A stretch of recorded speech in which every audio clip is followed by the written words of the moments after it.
Hello friends, welcome to Himalaya education scope.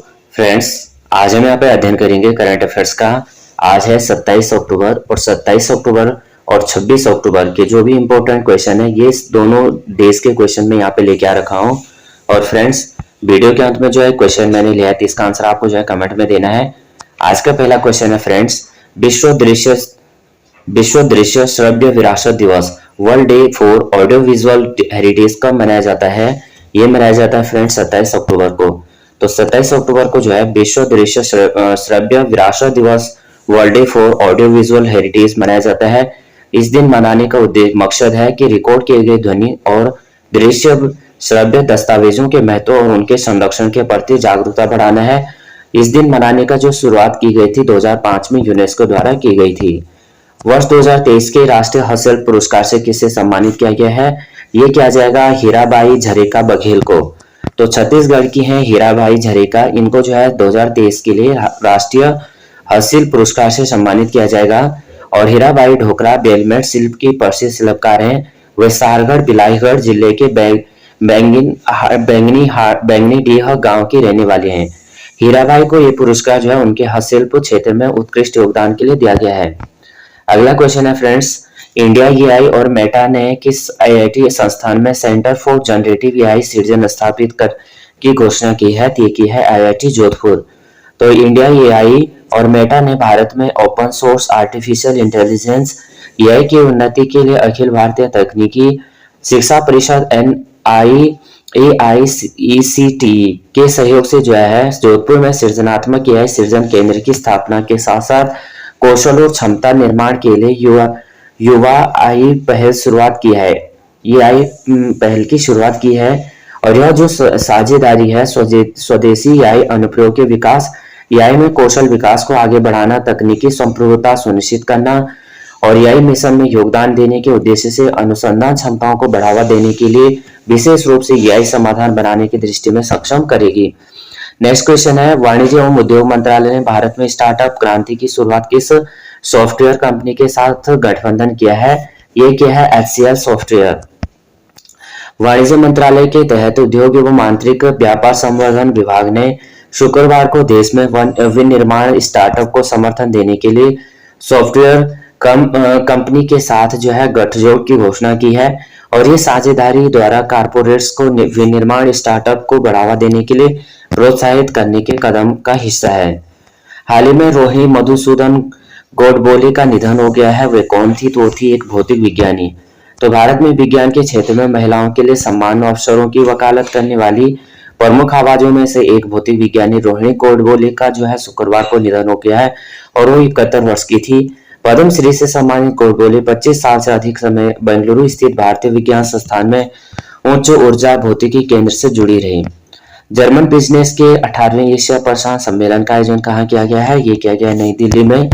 तो German business का Asia प्रशांत सम्मेलन 12 वर्षों के अंतराल के बाद भारत में आयोजित किया जा रहा है। एक तरफ सीईओ फोरम की बैठक हो रही है और तो दूसरी तरफ नौसेना के साथ अभ्यास कर रही है। जर्मन नौसेना के जहाज इस समय गोवा के बंदरगाह पर हैं। महामारी निधि परियोजना और 21वीं पशुधन कल्याण अभियान का शुभारंभ किसने किया है?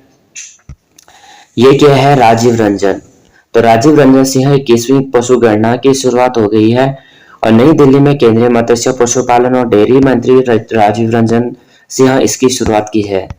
भारतीय महिला हॉकी की किस दिग्गज खिलाड़ी ने संन्यास लेने की घोषणा की है? तो ये की है फ्रेंड्स रानी रामपाल ने।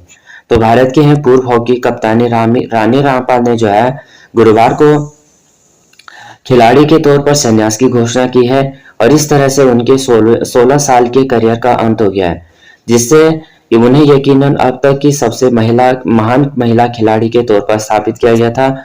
29 वर्षीय रानी जो है 14 साल की उम्र में अपने करियर की शुरुआत 254 मैचों और 205 गोल किए हैं।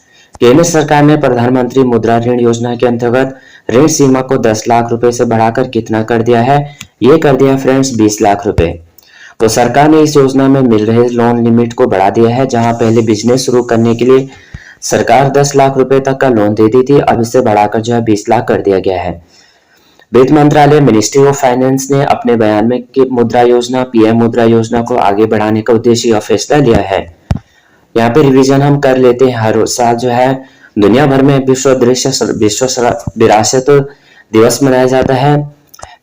स्पेन के राष्ट्रपति पेड्रो सांचेज 27 से 29 अक्टूबर तक भारत की आधिकारिक यात्रा पर रहेंगे। केंद्रीय प्रत्यक्ष कर बोर्ड सीबीडीटी ने कॉर्पोरेट करदाताओं के लिए आकलन वर्ष 2024-25 के लिए आयकर रिटर्न दाखिल करने की समय सीमा 31 अक्टूबर से बढ़ाकर 15 नवंबर कर दी है। सीमा सुरक्षा बल जो है बीएसएफ और बॉर्डर गार्ड बांग्लादेश के बीच 18 से 22 नवंबर को नई दिल्ली में होने वाले महानिदेशक स्तर की सीमा वार्ता स्थगित हो गई है। प्रसिद्ध नर्तक और सांस्कृतिक व्यक्तित्व कनक राजू जो है 83 वर्ष की आयु में निधन हो गया है। भाजपा के राष्ट्रीय अध्यक्ष जगत प्रकाश नड्डा ने पूर्व सांसद रविंद्र कुमार राय को पार्टी की झारखंड इकाई का कार्यकारी अध्यक्ष नियुक्त किया है। प्रधानमंत्री नरेंद्र मोदी जो है 27 अक्टूबर को सुबह 11 बजे आकाशवाणी में मन की बात कार्यक्रम में अपने विचार साझा करेंगे और यह जो इस मासिक कार्यक्रम की 115वीं कड़ी होगी। भारत में हर वर्ष 26 अक्टूबर को जो है राष्ट्रीय कद्दू दिवस नेशनल पंपकिन डे मनाया जाता है।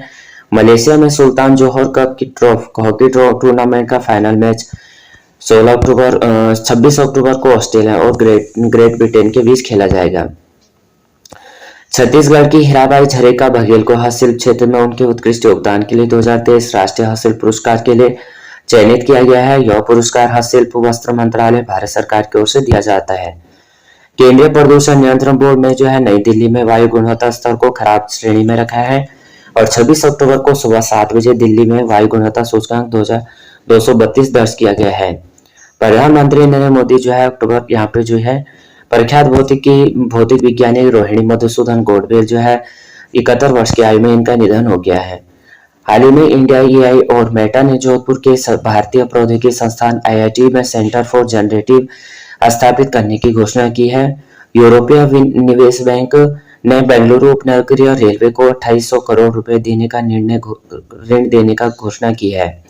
वाणिज्य और उद्योग मंत्री पीयूष गोयल ने 25 अक्टूबर को नई दिल्ली में जर्मन बिजनेस के 28वें एशिया प्रशांत सम्मेलन का उद्घाटन किया।